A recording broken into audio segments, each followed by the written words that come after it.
There's two things that will help elevate your grill game on a Kamado Joe, and that is experience and practice. I'm going to try and fast track your learning curve by sharing all the mistakes that I've made and how to overcome them. Let's get started. Hey, I'm James from Smokin' Dad Barbecue, and today we're going over 10 critical mistakes that many of you ask me questions about and I personally have experienced. And so to fast track your learning curve to Kamado Joe cooking, I've put together a top 10 most common mistakes that are holding you back from getting the cook and the results that you want. Let's go ahead and get started. We're doing this Letterman style and going through a top 10 list, and I'll add a little bit of color to each one in terms of why it's a mistake and, more importantly, how you can overcome it. Let's roll with number 10.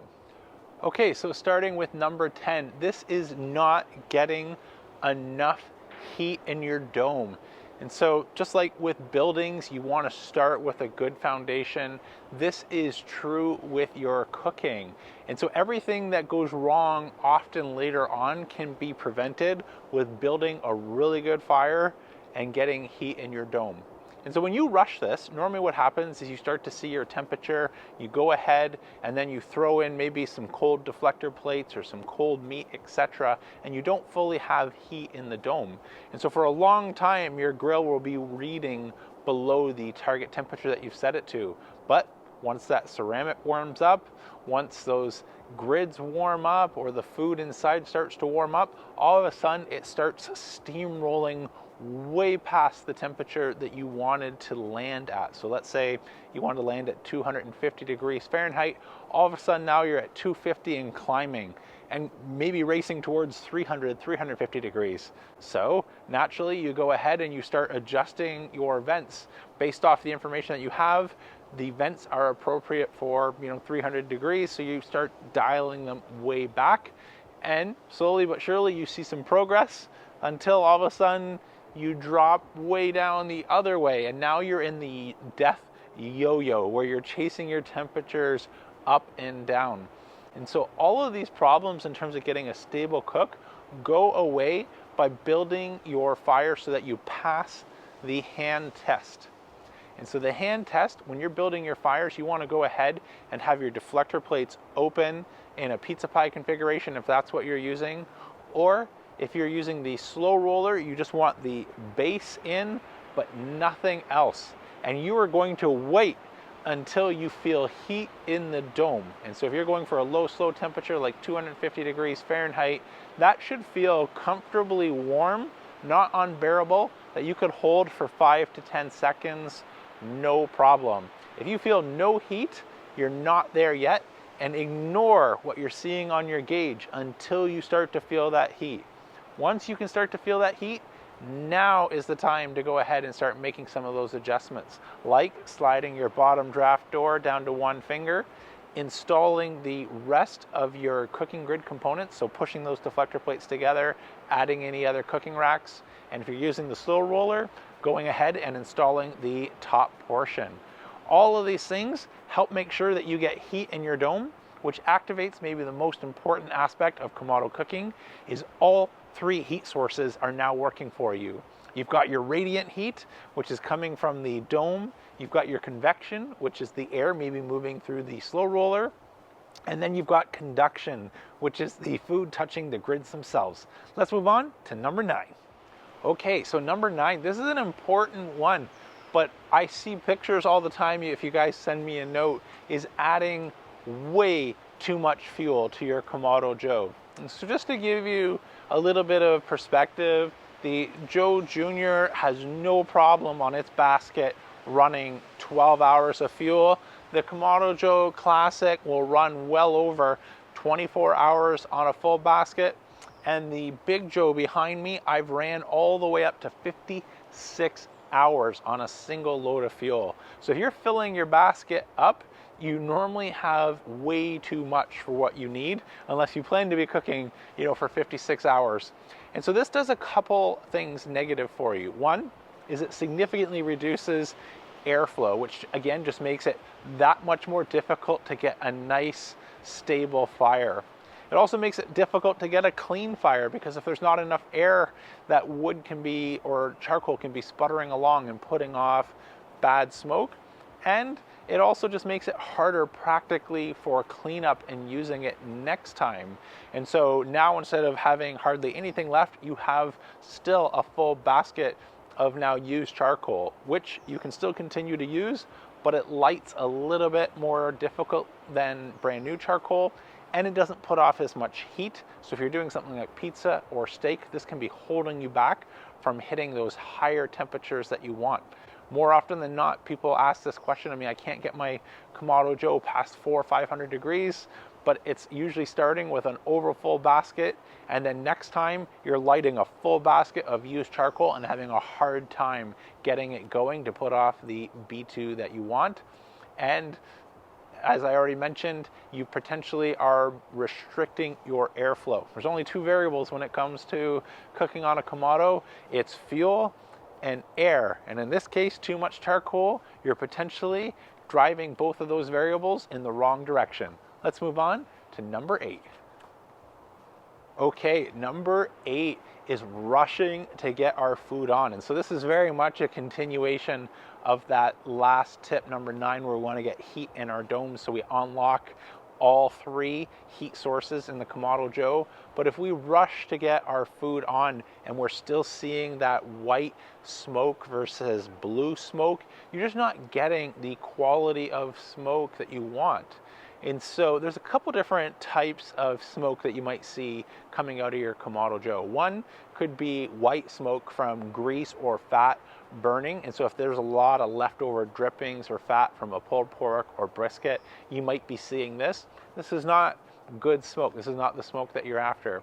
Or if you've thrown in some wood chunks and wood chips and you're starting to see that white smoke and thinking, great, I wanted to smoke this food, that's also not the perfect smoke. And so what your wood is going through really quickly is it's first dehydrating. So when you throw in some wood, that moisture content is pushing itself out, and that's what you see is the white smoke. Then the wood is going through sort of a bit of a combustion phase and then working its way into clean burning combustion. And that's actually what you want. And that is somewhere in the 600 to 700 degrees Fahrenheit range, which is why I love to bury my smoking wood under the charcoal, because when you're running a low and slow temperature, the only way to get a good target temperature for clean smoke is if that is passing through burning coals. I'm going to be doing a future video on smoking wood mistakes. If this is a topic that's interesting to you, go ahead and make sure that you have the notification bell on so you're alerted when that video comes out.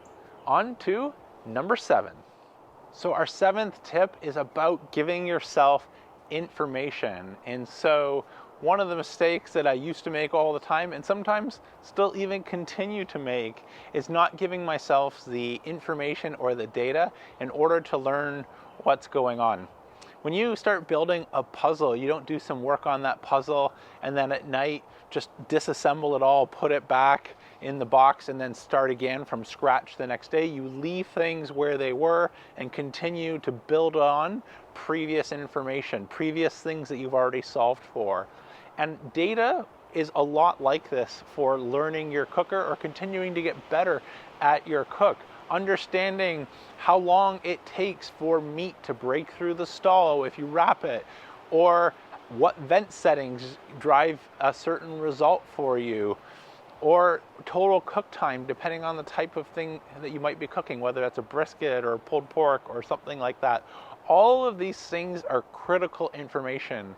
And so any tools that log your cook, like for example the meter probe, or I've used the Inkbird BBQ4T, those provide data logging capabilities of your food as well as your ambient temperature. And you can see what those vent settings did to your cook, what opening your dome maybe too many times did to adding air and causing your fire to skyrocket. All of these things are helpful information, and it's impossible to learn if you don't give yourself the opportunity by capturing some of that data. Okay, on to our 6. Wind's not working with me today. So the 6th tip, working back from 10, is giving yourself no work back schedule. And so by not running a work back schedule, often things don't line up with what you want. And now you start making maybe potentially bad decisions, like cranking the heat and drying out your meat, or skipping the rest period. And so the rest, depending on the type of cook that you're doing, can be almost as important as everything that you do in the cook itself. And so trying to figure out, why was my steak really tender and flavorful sometime versus why is it dry and maybe a little tougher? Or why is my brisket amazing one time and then feeling overdone and dry another? This often comes from skipping a simple thing like the rest. And so a way to overcome this is a work back schedule. And so by work back schedule, I mean just coming up with a rough game plan. So when I'm doing something like a brisket or ribs or a pulled pork, I know at 270 degrees Fahrenheit, there's nothing gonna go wrong in that first 4 hours. In fact, it'll take at least that amount of time to start to build that bark or crust that I'm after. I also know from experience and measuring it with data that I can gain about 20 degrees Fahrenheit internal temperature once I move to the Texas crutch and I wrap that food. I also know that 2 hours minimum foil towel cooler provides the overall best result. And so using these type of how long I want to build my bark versus how long I think it'll take to get my internal temperature with or without a wrap, as well as how long I want to rest, allows you to plan your cook and your day's timetable a little bit better, and then prevent making some of those tactical, maybe miscalculations throughout the day that result in something that's not your best result. On to number 5. Okay, our 5th one is an important one, and this is overcorrecting mid-cook. And so overcorrecting can happen a couple of reasons. If you put your smoking wood, for example, up top and it started to ignite, your temperature could shoot up. Or, if you've got some grease and some fat and a bunch of white smoke is coming out, it could be choking your fire for oxygen and your temperatures could start to drop. Or let's just say you're doing some maintenance on the food and you're spritzing or you're wrapping, etc., and you leave your dome open for a long time. This is just adding a ton of oxygen to your coals. And then when you close your dome, your temperatures aren't what you left them at. And the temptation here is to go ahead and start adjusting those vents. Don't. So let me walk you through a few things that could help prevent this from happening. One, when you're gonna open your dome for a long period of time, first, go ahead and close your bottom draft door all the way. I like to have mine at one finger so it's easy for me to know where exactly to put it back. So go ahead and close your bottom draft door. This will help reduce the vacuum pump and the draw of fresh air that's going to be coming into your coal bed and stoking all those coals, helping them catch fire, which is going to drive up your temperatures. Next, when you're doing your maintenance, whether it's wrapping or whatever, try and keep the dome open as little amount of time as possible. It might be comfortable to have it just sitting there and work with the tin foil, talk to some friends, etc. But the longer that you have it open, the more air that you're feeding those coals. And then when you're done your work, go ahead and close everything up, but just leave that bottom draft door closed for about 1 minute, because this is going to help start to extinguish some of those coals that were getting more oxygen than what they need. So now, after about a minute, when you put your vent settings back, you'll be far closer to your target temperature. And just know, if you were holding that temperature before, it will come back to that temperature. And I'd rather have that little surge of temperature settle back gently exactly to, let's say, that 250 degrees that we set it to, than getting into the yo-yo where I'm spiking up and down and can't make sense of it. Let's move on to our next tip. Okay, so down to our top 4 tip. This one I've done a topic on, and a couple others are actually in far more detail in my Kamado Joe 101 playlist. So if this is providing some value to you, not only would I appreciate the thumbs up and a subscribe, but when this is done, go check those out for complete detail. But this one is the deep clean. And so if you've never heard of the deep clean or the clean burn, What that's doing is exactly as it says. It's doing a deep clean inside of your Kamado. And so if you've been doing a series of very similar cooks at a very similar temperature range, this can be going on somewhat unknown to you. Let's say if you've done some chicken and you've got some chicken fat rendered and that's in your fire bowl, and if you've done some ribs or a pulled pork and then you've got some pork drippings down in your firebox, and now you do a brisket, etc., all of a sudden the next time you want to go do a high heat cook like pizza, etc., you're having a hard time reaching your target temperature. Or you are reaching your temperature and it's just a ton of white smoke, because what's happening once you've gone from your low and slow temperature, where maybe you weren't igniting all of those fat drippings and it just sort of was hiding under the radar of looking like clean smoke, when you go to those inferno mode temperatures, you run into two problems. One, it doesn't want to ignite and come up to temperature because the smoke is starting to burn, which is starving the fire of oxygen, and it won't reach temperature. Or if it does start to reach temperature, it's just now burning all of those fat drippings and putting off white smoke, and you need to wait it out. You know, I've done this with a pizza before where I wanted to do pizza, and it was 40 minutes of just white smoke billowing while I did all of this deep clean before I was able to put pizza on. Because if you rush it, that pizza crust is not going to taste good. And so this is where the value of a deep clean helps solve a couple of problems. One, the taste of your food. You keep it exactly what you want from your seasoning, your charcoal, and your smoking wood selection. And the second benefit of this is if you're struggling to get high temperatures, it may just be that you have some of this fat buildup that is not letting your fire get the oxygen. Instead, it's competing with those burning deposits that have been left inside your firebox. So the only way to overcome this, open everything up, get some nice fresh coal in there, and wait it out until it burns itself clean, and you'll be ready to go for next time. We're down to 3. Let's keep going.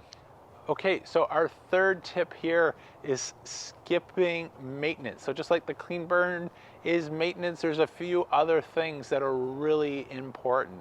And so the first one that I would say that you should be doing every spring and fall is go ahead and check your bands. Make sure that they have not come loose.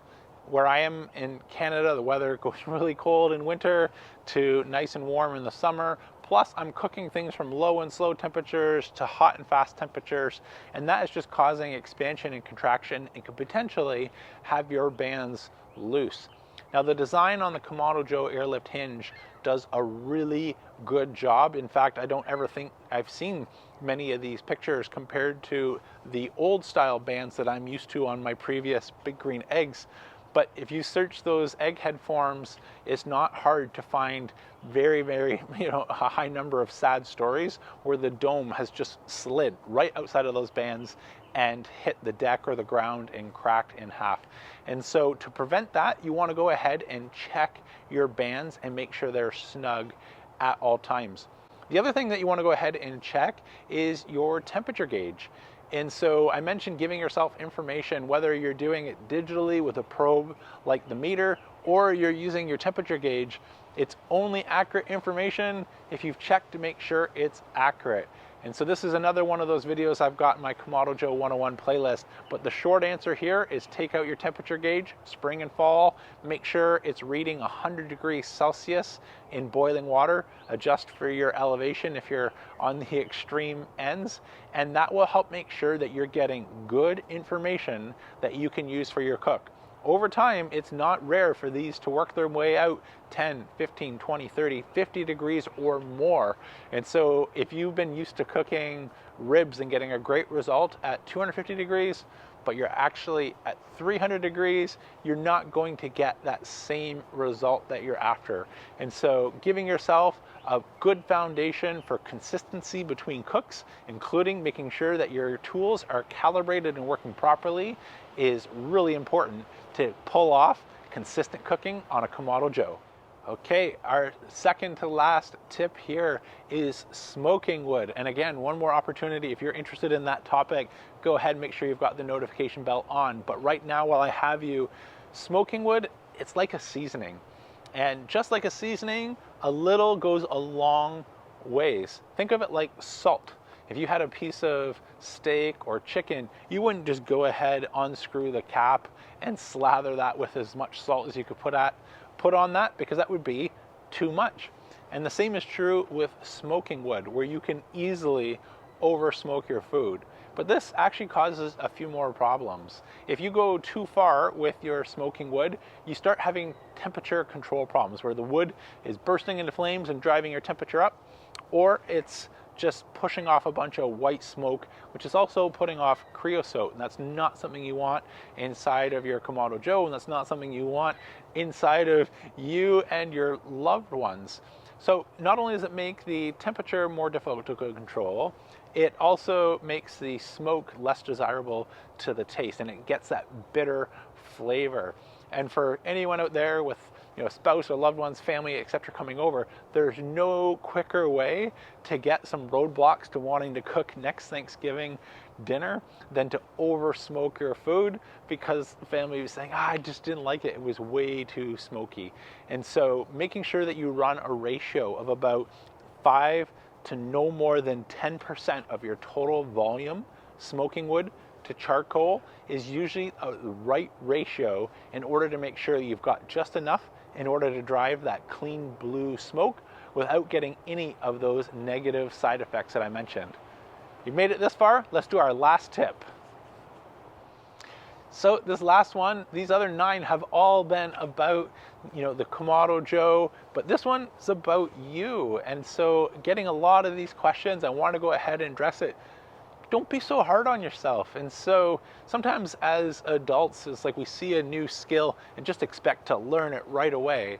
But if we're coaching our kids on how to learn to ride a bike or learn a new skill, we know it takes a lot of practice. And so if you've done a brisket, it's your first one, and you're like, I'm just not happy with that and kind of bummed out about the result, the best advice here is get back on that bike and try again. And so like all things in life, this is practice and experience. And that's why I share videos like this, is to help shorten your time to get the knowledge that you need to simulate, those years of painful memories that I have, to accelerate your path to experience. But it's still going to take some of that firsthand experience, and the only way that you can get at it is stick with it. And so don't give up. So that's it for my top 10 biggest Kamado Joe mistakes. If there's one that I missed and you wish I would have answered, go ahead and let me know in the comments, and I'll respond to you there. Or if there's enough people asking the same thing, we can go ahead and add that to a future video. If you enjoyed today's video, please let YouTube know by smashing that thumbs up button, and let me know by hitting subscribe to catch future videos.